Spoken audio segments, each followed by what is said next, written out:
Hi everyone! Welcome to Sulit Review. Siguro na-curious kayo guys sa thumbnail at saka sa title ng video natin ngayon. Yes, Oukitel C21 Pro yung i-review natin.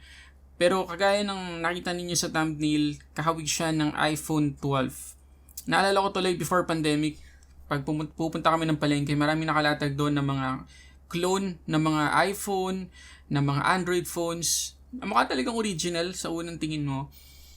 Parang ganun guys, i-review nating phone ngayon.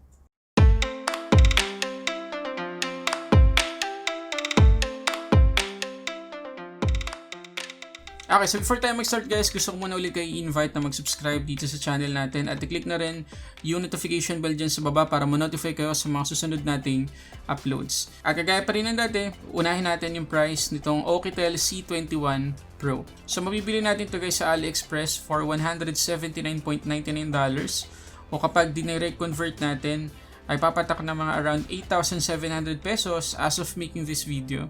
Pero syempre, kapag binili natin to sa AliExpress, may kasama pang shipping fee yan. So around 10,500 pesos na yung gagastusin natin para mabili itong Oukitel C21 Pro. Pero kung namamahalin tayo dyan, pwede nating samantalahin yung early bird price sila from July 5 to July 10, $94.99 na lang or around 4,600 pesos. Pero syempre, meron pa rin shipping fee yan. Ilalagay ko guys yung link ng Oukitel C21 Pro dyan sa description box sa baba kung sakali na gusto nyo pang i-check ilang details at kung paano kayo makaka-order. Pero I suggest, hintayin nyo na lang sa official flagship store ng Oukitel sa Lazada, itong C21 Pro kung sakali magustuhan ninyo. Kasi meron ng official flagship store ng Oukitel sa Lazada and actually yung kanilang C21 ay 5,939 pesos lang. So baka malay natin, maging mas mura to kapag meron na sa Lazada Philippines. Okay, so ito guys yung box nitong Oukitel C21 Pro. Makikita nyo naman, walang design, walang picture ng phone dito sa harap, as in plain white, walang dito sa harap. Dito naman sa likod yung top specs niya. So siguro talagang sample unit lang ipinadala ng Oukitel sa akin. Actually, nagamit ko nito guys nung dumating sa akin to, naka-setup na siya, pagkatapos Chinese yung language. So ayun, share ko lang sa inyo para at least alam nyo na talagang review unit or sample unit lang yung ipinadala nila. Ayan, tinanggal ko na yung sticker sa harap. Tapos meron tayong manipis na document sleeve dito na merong documentation syempre. Ayan, yan lang naman. Pagkatapos, ito na yung mismong phone na nakabalot sa pangit na plastic. At manipis guys yung document sleeve kanina kasi yung jelly case ng phone ay nakasuot na pag open natin ang box. Ayun, sabi ko sa inyo, may kahawig, di ba? May natin pag-usapan yan. Meron tayong SIM ejector pin dito. Pagkatapos, meron tayong 10 watts na charging brick. At yung ating USB-C to USB-A cable. So, good news naman kasi naka-USB-C port na itong C21 Pro kahit sobrang mura lang niya. Okay, so before tayo mag-proceed dito sa C21 Pro, gusto ko lang i-mention guys na maganda-ganda yung jelly case na inilagay nila dito kasi makapal-kapal, hindi katulad ng mga usual na jelly case na nakikita natin ngayon na medyo flimsy. Ito, medyo makapal-kapal at talagang protected kahit yung ating camera sa likod. Pagkatapos, ayan, siguro naman obvious na guys, no, na meron tong design na ginagaya. iPhone 12. Ayan, iPhone 12 yung itsura niya, lalong-lalo na yung kanyang camera module. Tanggalin natin tong plastic.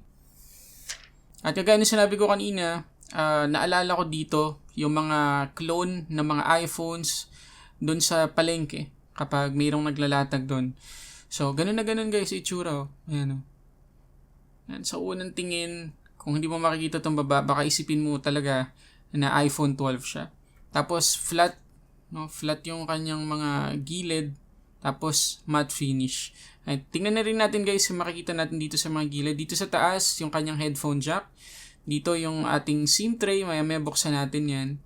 Dito naman sa kanan, yung ating volume up and down buttons. At yung power lock button na fingerprint scanner na din. Tapos dito naman sa ilalim, yung ating single firing speaker. Pagkatapos yung USB-C port at main microphone. Tapos ito guys, yung kanyang SIM tray. Hybrid.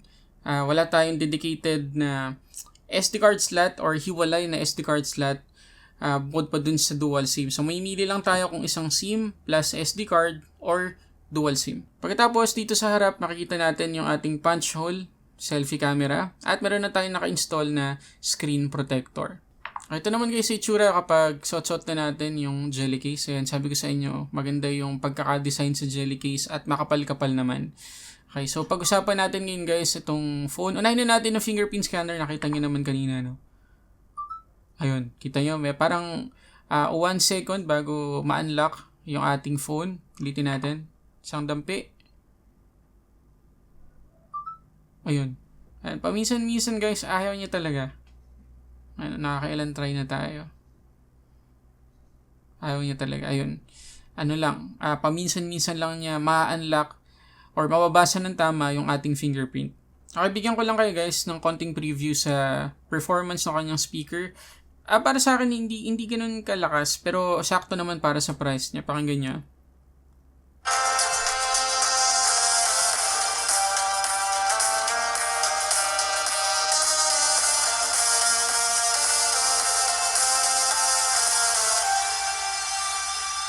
Ngayon naman pagdating sa display, meron tayo ditong 6.39 inches IPS LCD 720 by 1560 resolution na meron 269 ppi. Yes, 720p lang siya guys, at kung sakali na abutin ng 10,000 pesos ang bibilin kong phone, sisiguraduhin ko na 1080p yung kanyang resolution.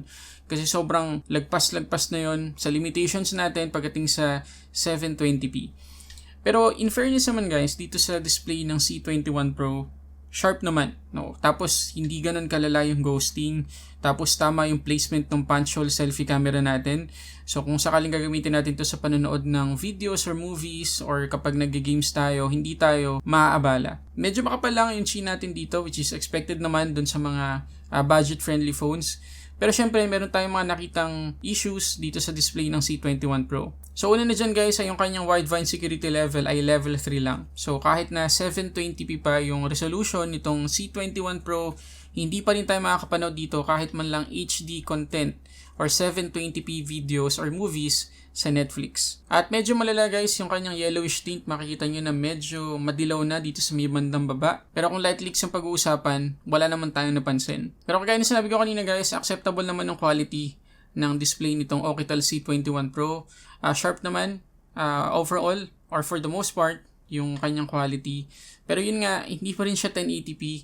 So kung sakali na 4,000 plus lang yung phone na to, okay na to. Pero kung lalagpas tayo ng 10,000, hindi acceptable to. Ngayon, pagdating naman guys sa performance out of the box, naka Android 11 na tayo dito. So good news yan. Pagkatapos ng kanyang security patch ay updated naman May 5, 2021. So siguro naman kanina nyo pa napapansin na hindi lang yung design nitong C21 Pro yung mukhang iPhone 12, kundi mukhang iPhone din yung UI niya. Yung default wallpaper, makikita niyo na parang iPhone. Yung icons niya, yung camera, yung settings, at iba pang icons ay same na same sa iOS. Pagkatapos, wala din tayong app drawer dito. So, yan lang, ganyan lang. Kung gusto ninyong magkaroon ng app drawer, mag-i-install kayo ng third-party na launcher. Pagdating sa chipset, meron tayo ditong MediaTek Helio P22 12nm, 4GB ang ating RAM at 64GB naman yung kanyang internal storage. Pagdating sa Antutu score, nakakuha tayo ng 90,432 lang na score. So, hindi man lang tayo tumungtong sa 100,000 na score. So, again, kung tutungtong to ng 10,000 pesos, hindi talaga acceptable yung score na yan. Ngayon, pagdating guys sa gaming, makikita nyo naman na sobrang laggy guys. Kahit dito lang sa Hot Wheels Infinite Loop, sobrang hirap na siya. At dito naman sa Asphalt 9, makikita niyo na napakadami nating frame drops. Hindi lang potato quality yung graphics na na-generate niya.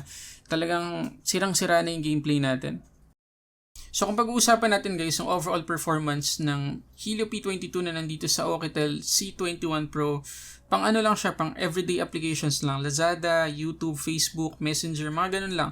Pero kung sa mga mabibigat na applications or mga games, hindi na talaga kaya ng Helio P22. At we can all agree guys na hindi na sulit para sa 10,000 pesos yung chipset na to. Pagdating naman guys sa camera, meron tayong triple camera setup dito. 21 megapixels yung kanyang main shooter. Meron tayong 2 megapixels na micro lens, 0.3 megapixels na depth sensor. Okay, linawin lang muna natin guys. No? So, sa website ng Oukitel, lalo na dun sa webpage ng C21 Pro, micro lens talaga. yung inilagay nila doon. At gusto na lang natin linawin na yung micro photography ay iba sa macro photography. Mas maliliit na mga bagay yung nasa micro photography. Katulad ng mga makikita natin sa microscope. Pero sa macro lens, mga maliliit din naman pero kita pa rin ng mata natin eh. Pero yung sa micro lens or sa micro photography, hindi na talaga kita yan ng mata natin. So medyo misleading yung inilagay nilang pangalan ng macro lens dito sa C21 Pro. At kapag pumunta kayo dito sa camera application ng C21 Pro at kapag clinic nyo yung micro, talagang pinanindigan nila guys kahit dito sa camera application. Kapag clinic nyo yung micro, makikita ninyo, ayan o, please take the macro photos within 4 cm distance. So, hindi consistent guys. So, tingnan muna natin ngayon ang mga sample photos na nakuha ko sa camera nitong C21 Pro.